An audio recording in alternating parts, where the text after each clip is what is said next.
Assalamualaikum.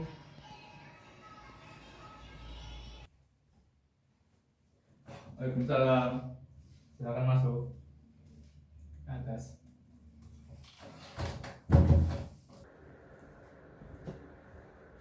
Silakan duduk, Pak.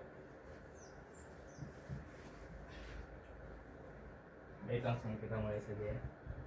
Assalamualaikum warahmatullahi wabarakatuh. Waalaikumsalam warahmatullahi wabarakatuh. Baik, kita langsung saja ya. Apa kabar, Kak? Alhamdulillah baik, tapi karena cuacanya sedang ada perubahan dari panas menuju sekarang musim penghujan, mungkin sedang ada mengalami batuk, pilek, tapi masih bisa melakukan aktivitas seperti normalnya lah. Alhamdulillah. Alhamdulillah. Baik, Kak, sebelum kita mulai kegiatan konseling kita pada hari ini, marilah kita berdoa terlebih dahulu agar semua kegiatan kita pada hari ini dilancarkan oleh Allah Subhanahu wa Ta'ala. Baiklah, berdoa dimulai.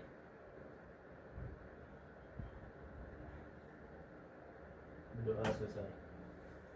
Baik, agar kita bisa saling mengenal satu sama lain dan bisa lebih dekat, maka dari itu kita perkenalan lebih dulu ya. Baik, perkenalkan, nama saya Muhammad Fatur Roji. Saya sebagai konselor dan boleh kakak perkenalan? Perkenalkan, nama saya Muhammad Maulana Okta Sumarja, biasa dipanggil Okta. Saya berdomisili di Kragilan dan kebetulan saya barusan fresh graduate. Alhamdulillah. Lulus fresh graduate ya? Iya.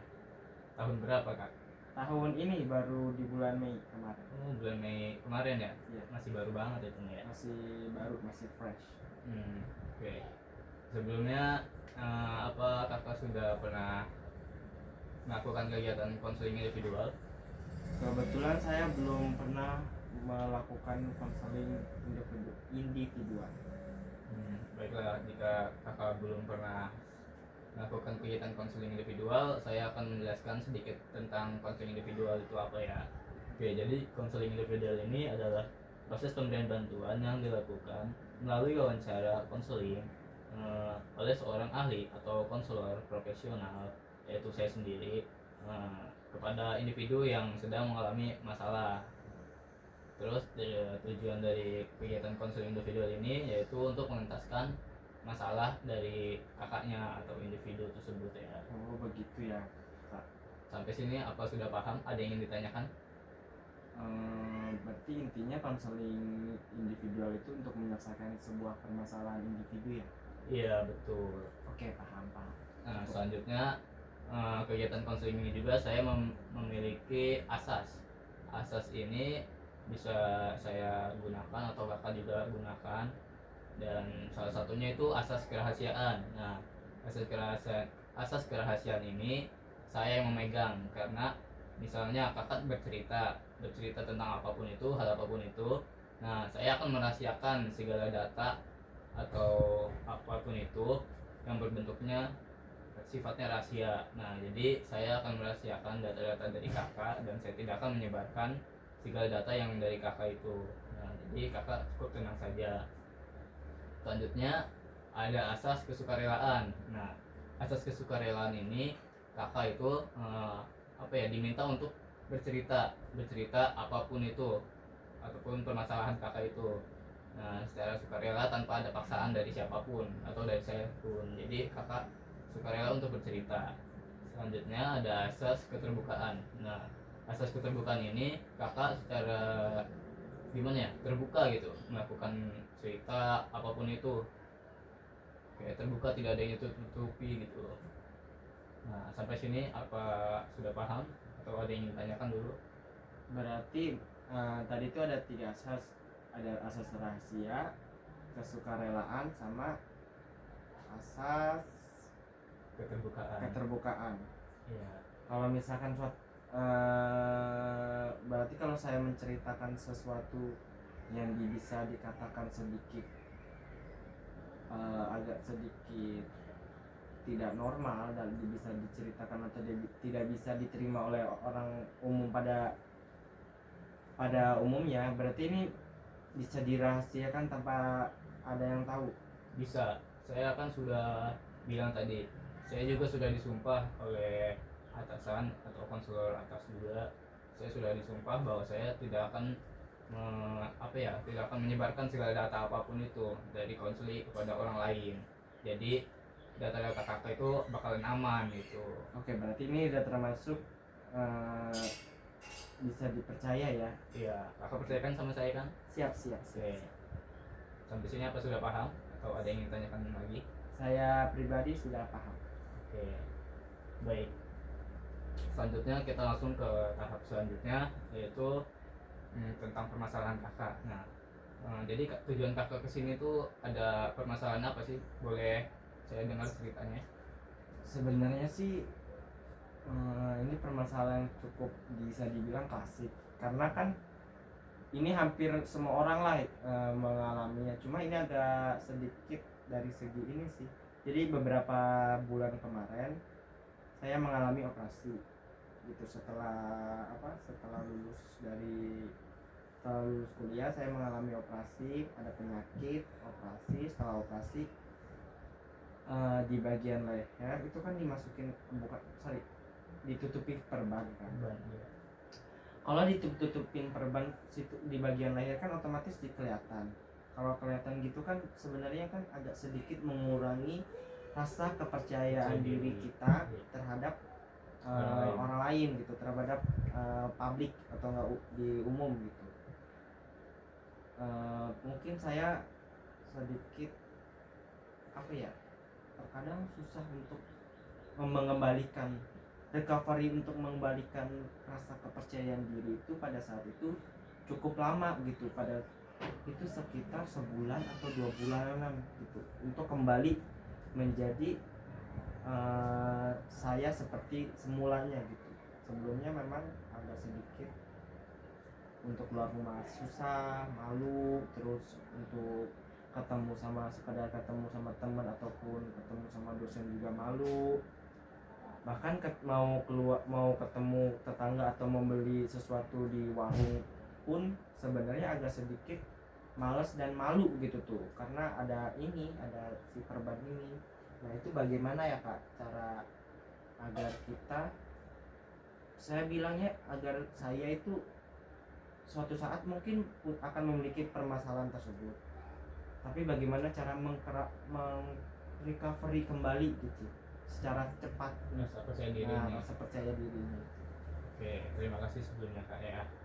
Oke, jadi cara recovery rasa percaya diri kakak ini kan dari awal dulu nih, dari diri kakak terlebih dahulu. Nah, jadi dari dalam diri kakak ini harus timbulkan dulu keyakinan. Nah, keyakinan itu muncul dari dalam diri kakak. Nah, dari situ kakak bisa lanjut ke selanjutnya, misalkan kakak memberanikan diri untuk keluar. Misalkan contohnya kakaknya bisa keluar mengenakan pakaian-pakaian yang tertutup seperti jaket juga bisa melindungi atau menutupi perban kakak itu. Nah, mungkin bermula dari mengenakan jaket terlebih dahulu untuk bisa menutupi luka-luka atau perbanan kakak itu. Nah, selanjutnya jika misalkan walaupun masih terlihat sedikit ya dari menggunakan jaket juga, kakak sudah mulai terbiasa tuh, sehari 2 hari atau sampai seminggu kakak bisa gunakan itu dulu untuk sementara. Nah, jika kakak selanjutnya sudah merasa percaya diri, itu kakak bisa melepaskan jaket tersebut dan bisa memperlihatkan luka ini gitu. Nah, kalau boleh saya tahu, apa sih yang menyebabkan kakak bisa luka itu? Sebenarnya sih gara-gara sesuatu, ya pasti pola hidup yang kurang baik ya, seperti kayak makan junk food, terus pola tidur yang tidak semestinya, ditambah lagi pada saat itu kan sedang mengerjakan skripsi, otomatis kan mental terus pikiran itu kan sedang diuji ya. Jadi itu sih penyebabnya salah satunya. Tapi yang paling penting yang dinotis oleh sang dokter itu adalah makanan-makanan pedas, sama sekarang kan generasi micin ya. Jadi kan makanan micin, pedas itu yang dinotis sama si dokternya gitu. Apa kakak sudah apa ya terlalu sering gitu melakukan apa memakan makanan yang junk food gitu? Dibilang sering pada saat itu iya, karena kan sedang balik lagi karena sedang mengerjakan skripsi, butuh sesuatu yang bikin mata itu melotot, pasti makan makanan yang pedas, Iya. terus minum kopi, jarang makan nasi gitu. Oh Jadi gitu. ya udah gitu, makanya kalau makanya pada saat itu juga rasa percaya dirinya juga tinggi, tapi setelah after ada operasi sama itu rasa percaya dirinya sedikit down. Jadi gitu. Apakah bagaimana sih cara kakak bisa memperbaiki diri gitu loh? Apakah dengan cara berban ini apa sudah cukup gitu untuk bisa memperbaiki percaya diri kakak? Sebelumnya sih belum, kalau untuk percaya diri pada saat itu butuh waktu yang cukup lama. Itu pada saat itu salah satu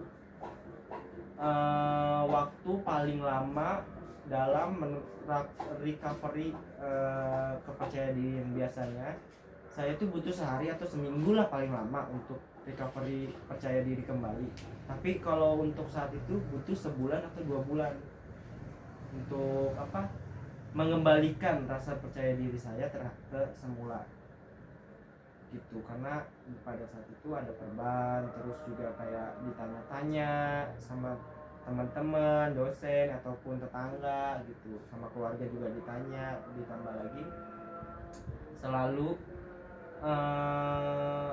dinasihati terus. Jadi kayak butuh sesuatu yang segar gitu untuk tidak terlalu ditekan banget gitu.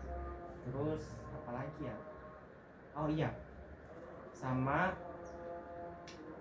kan pas selama recovery itu kan lepas perban itu kan 3 bulan. Iya. 2 bulan pertama itu mental down, agak sedikit tidak percaya diri, minder segala macam. Nah setelah itu kayak lama kelamaan sudah mulai terbiasa, jadi ya udah sebulan kemudian ya udah santai aja, santai kembali seperti Okta kembali. Kenapa gara-gara membuka perban itu mental kakak jadi down?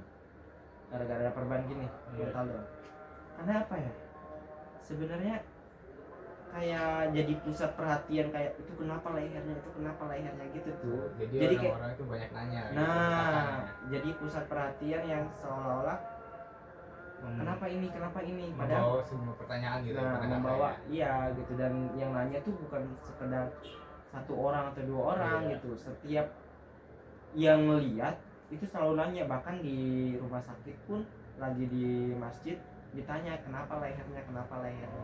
Itu yang sedikit terdistract sama mental gitu. Gitu. Tapi apakah kakak sudah pernah mengalami apa rasa ketidakpercayaan diri dalam hal yang lain gitu kak? Kalau untuk ketidakpercayaan dirian dalam hal yang lain selain apa penampilan ya atau visual, itu pernah dalam hal skill gitu. Contoh Contohnya apa tuh? kayak pernah di posisi dimana minder sama teman sekelas pas pada saat SMP. Kebetulan SMP masuk kelas unggulan. Nah kelas unggulan itu kan anak-anaknya kan rata-rata ambisnya tuh tinggi, pengennya tuh kayak pinter-pinter gitu. Pernah di posisi dimana awal-awal kayaknya nggak cocok deh, kayaknya nggak bisa deh untuk minimal bersaing sama mereka itu. Tapi kayak mencoba untuk survive, berjuang, pada akhirnya ya udah gitu selama seminggu menyesuaikan, akhirnya bisalah bersaing sama mereka gitu.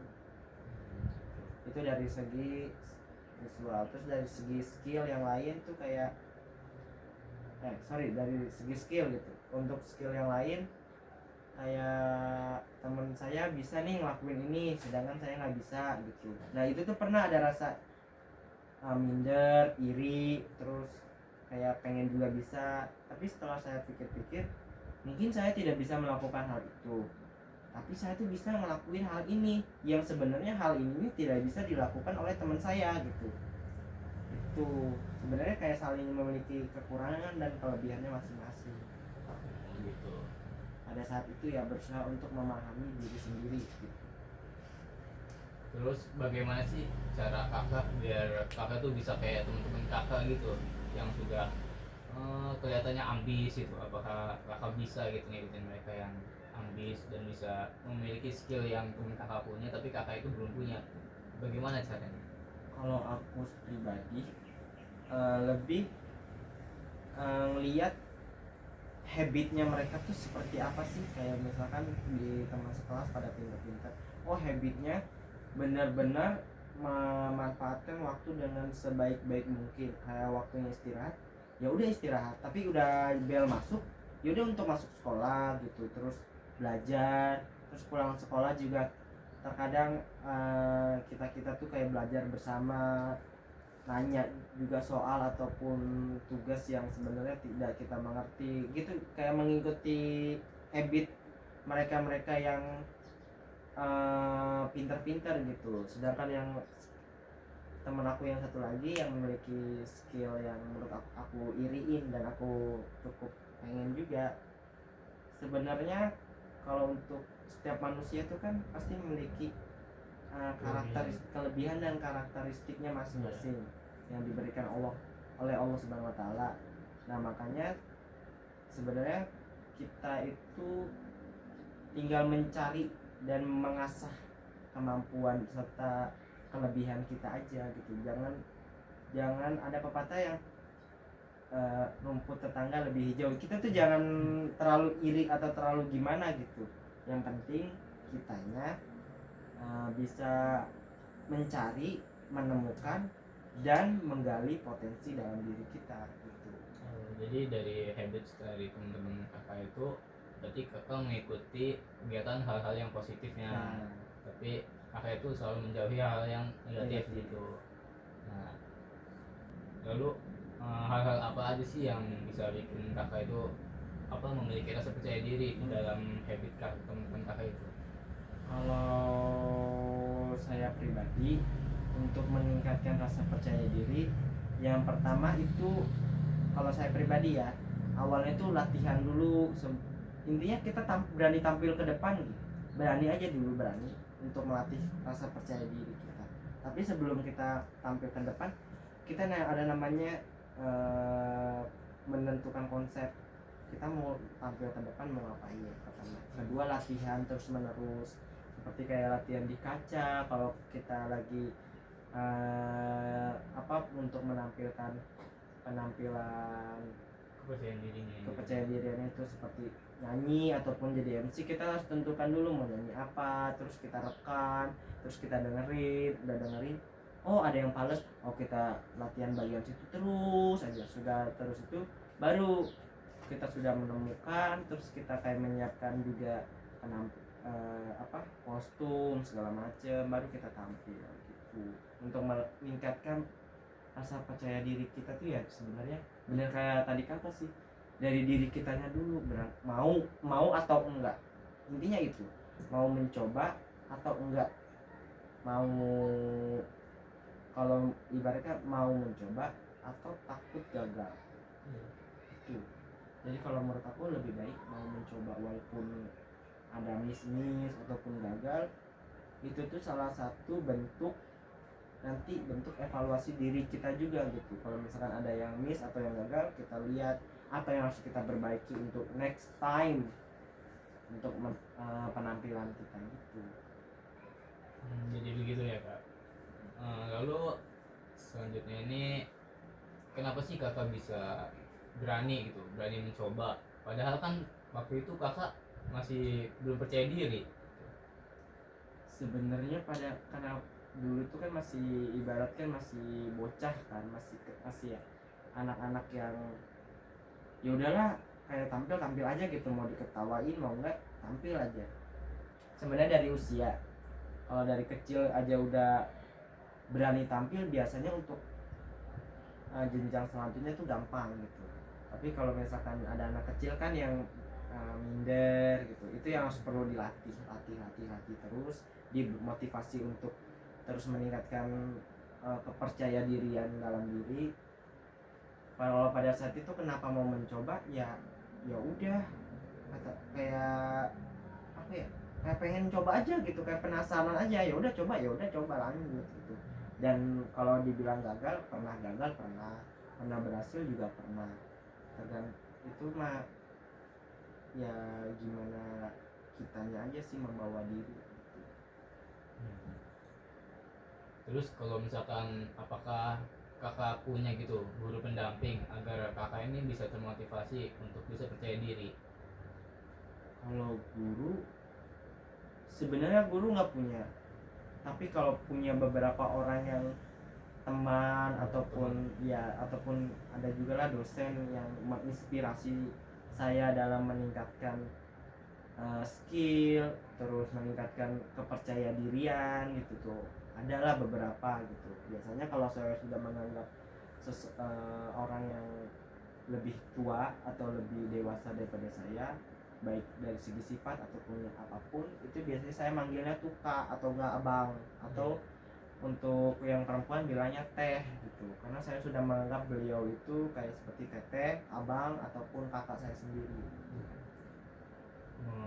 Selanjutnya motivasi apa ya yang selalu atau yang sering diberikan dari dosen untuk kakaknya yang bisa bikin kakak itu semangat dalam melakukan segala sesuatu dengan rasa percaya diri? Sebenarnya ada sih, kayak ada beberapa lah kata-kata yang selalu saya ingat. Yang pertama, karena aku kan fakultas dakwah, ada satu kayak quotes yang dosen saya sampaikan, itu bilang gini, dakwah itu bukan profesi, tapi setiap profesi itu wajib berdakwah. Artinya dakwah itu bukan untuk kita mencari rezeki, tapi setiap hal rezeki itu sudah termasuk dakwah. Contoh kayak misalkan gini, guru kayak gimana saya contohnya, bentar. Oke, contohnya itu kayak gini, yang kita lihat adalah pendakwah yang komersil, seperti adalah yang di TV-TV ya, nggak bisa saya sebutkan. Cuma yang kita lihat kan kayak, wih, itu tuh pasti dapat uang segala macam. Tapi kan yang kita bisa lihat adalah dakwah itu bukan suatu hal yang mana itu sebagai ladang kita untuk mencari rezeki.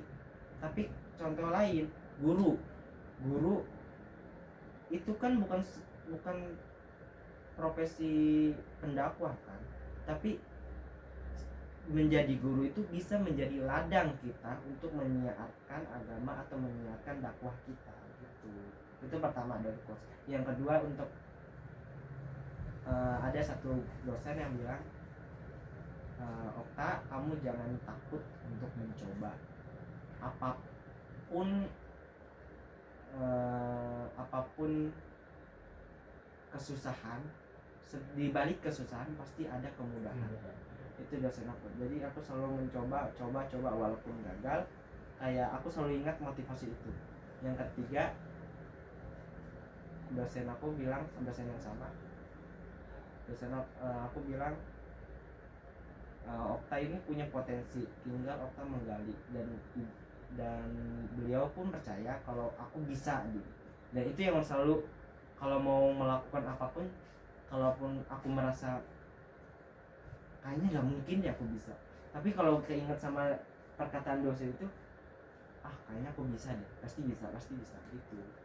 Selalu keinget kalau udah mulai minder, kalau udah mulai takut untuk mencoba, biasanya aku selalu reminder sama perkataan atau quote dari dosen-dosen. Baiklah, mungkin kakaknya sudah bisa dibilang kakak ini sudah memiliki wawasan yang cukup luas gitu kan, karena kakak memiliki banyak motivasi dari dosen-dosen kakak itu. Nah, saya sangat mengapresiasi hal tersebut. Lalu selanjutnya ini ada hasil dari konselingnya. Apa kakak bisa menyimpulkan hasil dari konselingnya? Ini mungkin dari hasil dari penangkapan saya sama kakak ya, pembicaraan saya sama kakak. Intinya untuk meningkatkan kepercayaan diri kita itu pada dasarnya bukan hanya dari visual ataupun dari skill saja. Mungkin skill bisa gitu untuk meningkatkan, tapi kalau rata-rata kan kalau untuk meningkatkan biasanya privilege dari orang-orang yang good looking, good reckoning itu kan ya tau lah ya, banyak lah gitu tuh privilege orang-orang itu. Sedangkan orang-orang yang mohon maaf memiliki visual yang kurang terus itu biasanya kan minder karena gara-gara kita nggak good looking lah ataupun visualnya pendek, mungkin itu sih mindernya. Tapi pada dasarnya untuk meningkatkan itu dan intinya dari diri kita sendiri, inner, kalau bahasa ini inner beauty kita tuh bisa kita tampilkan gitu keluar gitu, bisa kita tunjukkan kepada halayak orang bahwa kita memiliki skill, memiliki inner beauty yang sebenarnya bisa kita tonjolkan kepada orang-orang gitu sih. Oke, baik. Jadi kesimpulan dari kakaknya ini, untuk meningkatkan rasa kepercayaan diri itu dimulai dari diri sendiri dan juga bisa dari visual ataupun dari skill juga ya kan. Nah, selanjutnya ini ada rasa kepercayaan diri itu bisa dimunculkan dari privilege diri sendiri atau gimana tadi? Privilege ini sebenarnya orang-orang yang memiliki privilege itu kayaknya gampang banget gitu Oh iya, gampang meningkatkan banget kepercayaan diri rasanya gitu ya. Apalagi ada privilege orang tua gitu, dukungan gitu. Itu lebih gampang banget untuk gampang bisa mendapatkan pekerjaan yang lebih mudah. Meningkatkan kita pede di banyak orang gitu. Itu sih Ya mungkin itu saja ya yang bisa saya sampaikan dan kakak juga sampaikan, dan saya juga terima kasih untuk semuanya. Saya juga sudah bilang tadi kan segala data tidak akan saya sebarkan karena ini sifatnya rahasia. Jadi kakak, saya rasa tenang saja. Oke. Apakah kakak bisa bertemu dengan saya lagi untuk melakukan kegiatan konseling lagi? Kemungkinan bisa, tapi untuk harinya bisa di hari weekend. Kapan weekend? Tanggal berapa kira-kira? Sekarang tanggal 2, kemungkinan tanggal 9 atau tanggal 10 bisa ya. Berarti kita minggu depan ya ketemu lagi ya? Iya. Baik, terima kasih. Dari saya mungkin itu saja yang bisa saya sampaikan. Wassalamualaikum warahmatullahi wabarakatuh. Waalaikumsalam warahmatullahi wabarakatuh. Audio Jungle.